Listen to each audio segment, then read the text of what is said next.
Hi everyone, it's Kimber, the Study Abroad Specialist. In today's video, we're going to be talking about 5 common mistakes that study abroad students should avoid. So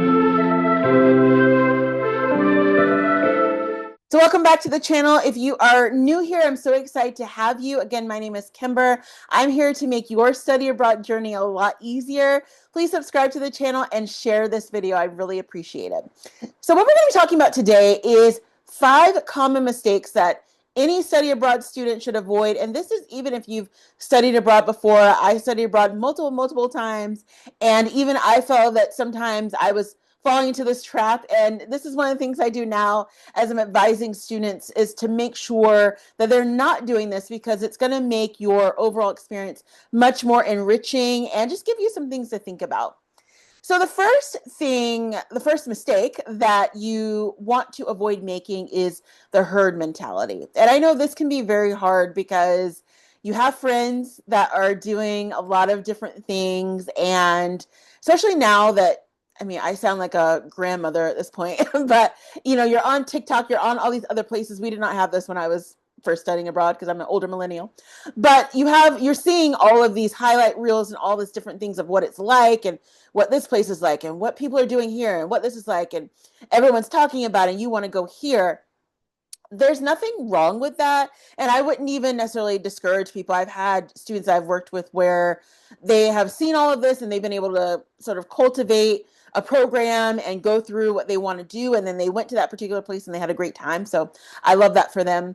But I will just say that you can sort of get away with doing your own path by making sure that, number one, whatever program you choose is going to be right for you, and not feeling the pressure to do something that your friends are doing. Now, this is an after school special talk right here.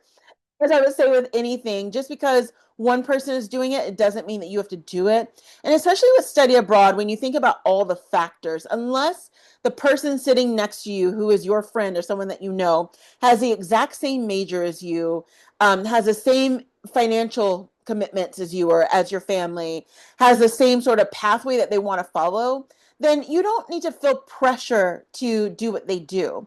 Now, in some instances, it actually does work out. Let's say that you're doing a more generalized program and you want to go with friends. That may work out for you. Or if you're doing a faculty-led, or what I like to call institutionalized program, where you're doing it through your school, it's a lot more general. Sometimes that works out for students. But if you want to do something that's special to a language that you're learning, or it's really tied to your major, or it's an internship, and let's say your friends are not doing that, don't feel discouraged from not doing it. And if they are doing it and you want to do something else, don't feel like you have to follow the herd.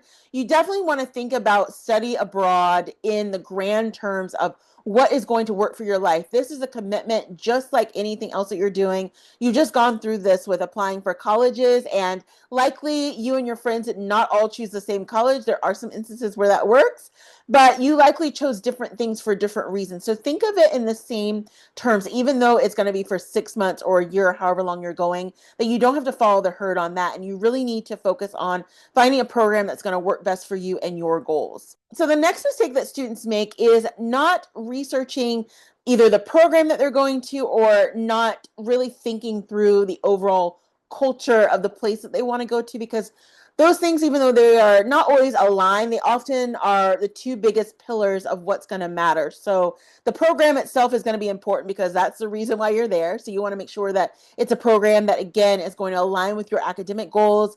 You want to actually understand, let's say if your school is not sponsoring this program, are they going to accept the credits? You have to take a leave of absence. How does that work? But also, too, sort of thinking about the culture of where you're going and how that actually fits in what you want to do. This is something that, again, through the romanticization of what we see online and what people talk about when they're in, social media and online about these different places, which again are aesthetically pleasing and can be amazing, it may not be right for everybody. And I think that we've all gone through that. If you were someone who you've traveled around, there's been places that you've gone that you have disliked more than places that you've liked, right? And maybe when you first were going through and flipping through the guidebook and looking online, you were like, this is going to be amazing. And then when you got there, you didn't like it. It's very similar. And unfortunately, in a lot of instances, you don't know that until you get there.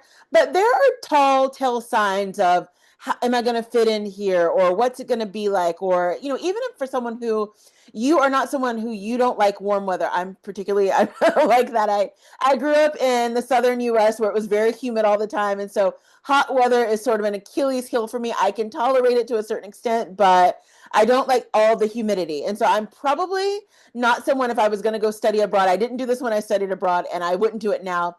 South America, beautiful, love it, think it's great. Wouldn't want to study abroad there, probably not my thing. I prefer some place that gets cold. So just little things like that of thinking, like, what does this mean for me in terms of weather, in terms of culture, in terms of expenses? We'll talk about budgeting in a minute, but just thinking about what that actually means for you is going to be a lot more helpful as you begin to plan this process.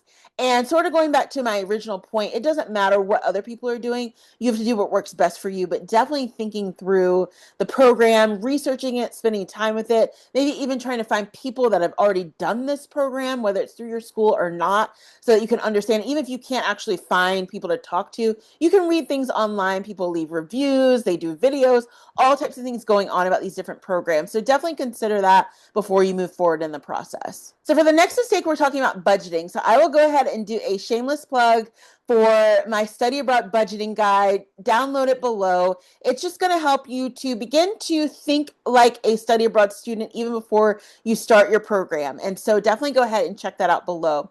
But what I want to say about the budgeting is that you want to make sure that you are factoring in everything in totality of what it's going to mean to be a study abroad student.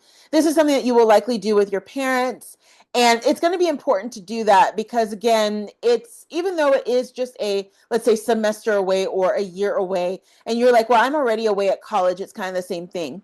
Yes and no, because you have to factor in that there are a lot more costs that go into this, starting with when you're actually applying. So there may be an application fee. Then you have to think about the visa fee. You have to think about housing. Again, depending on where you're going to study, housing may not be part of the program. Sometimes it is, sometimes it's not. So that could be something that you need to prepare for.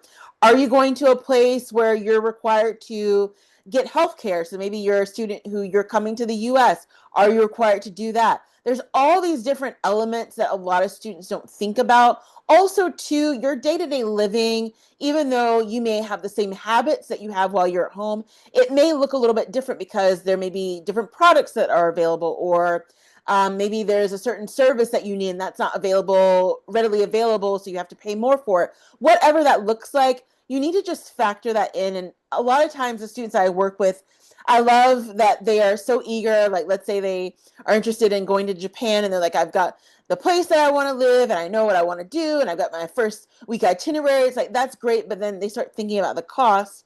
And even if their parents are going to pay for it for them, they haven't really drilled down into all those costs. So definitely get access to the guide that I have. It's going to just give you an overall idea of thinking about everything from cell phone bills and how you'll pay for that and what that might cost for an international plan, to everything from down to sort of thinking about your week to week food. So consider that. But definitely with the budgeting, you're just going to want to think that through more and start planning out for that so that you're not surprised when you see the bill. The other caveat to that too that I want to add is that just remember that when it comes to student visas, there usually is a limit on how much you can work.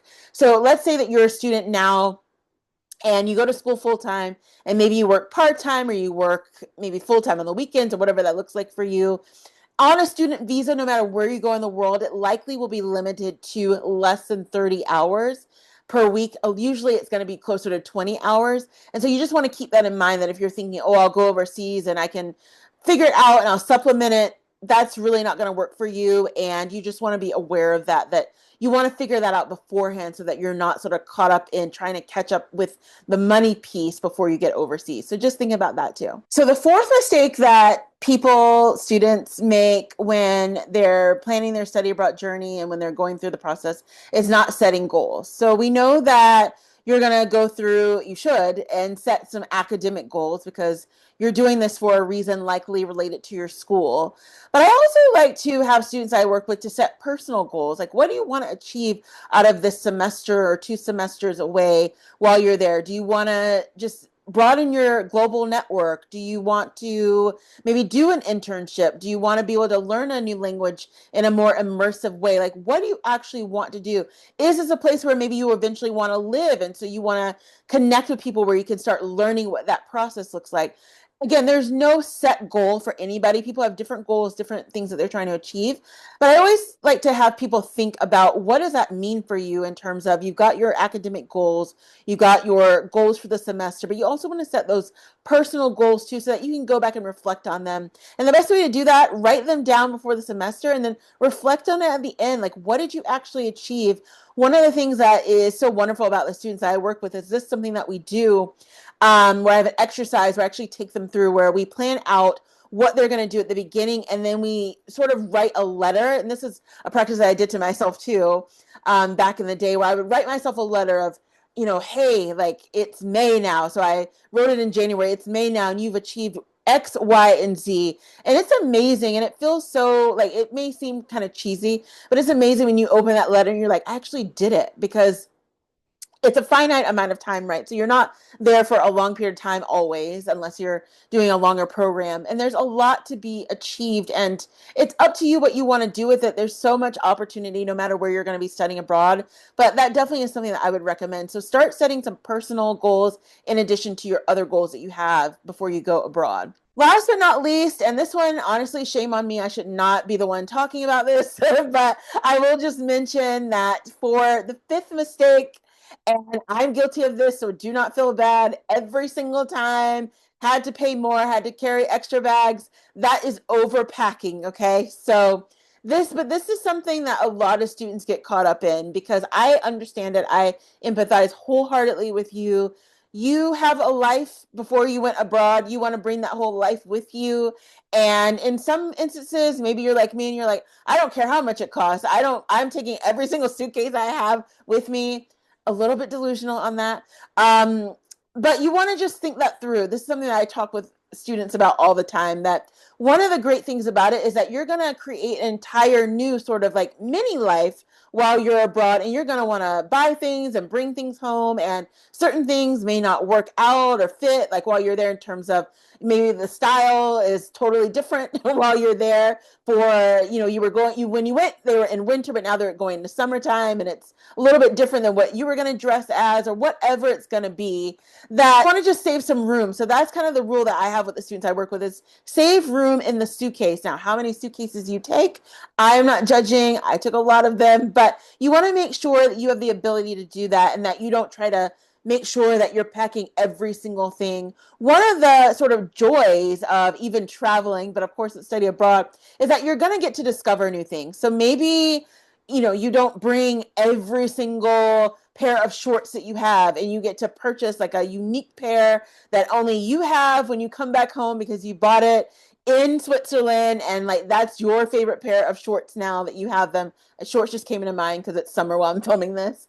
But just thinking about that sort of concept. Now, of course, if you have anything that's very specific to you, such as medicines or things that you need for your health or for your overall well-being, you definitely will want to make sure that you get those things in bulk. And there's other resources that I have that I've linked below that talk more about how to pack for different things.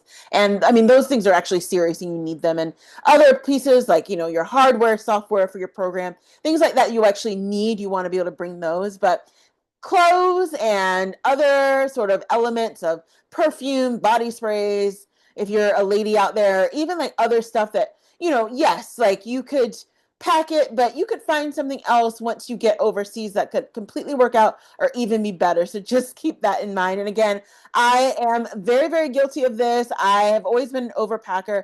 I think there's been 2 times in my life where I've actually been able to pull off doing a carry-on, and I don't know how I did it, but I just cannot get away from overpacking, because again, you just feel this urge of like, I'm gonna need something, or what if I need it? And then of course, like, you pack it all and you don't use it. Like, we've all been there. But with study abroad, it's important too, because again, there is usually a limit on the international flights. A lot of times you're going to be rooming with other people. There may not be enough space. So just being aware of that. So I hope this video was helpful for you. I hope that you've learned something. If you are still with me in the video, type down below and tell me, what was the mistake that surprised you the most, and what are you looking forward to not doing the most as you move forward in this journey? I will see you in the next one.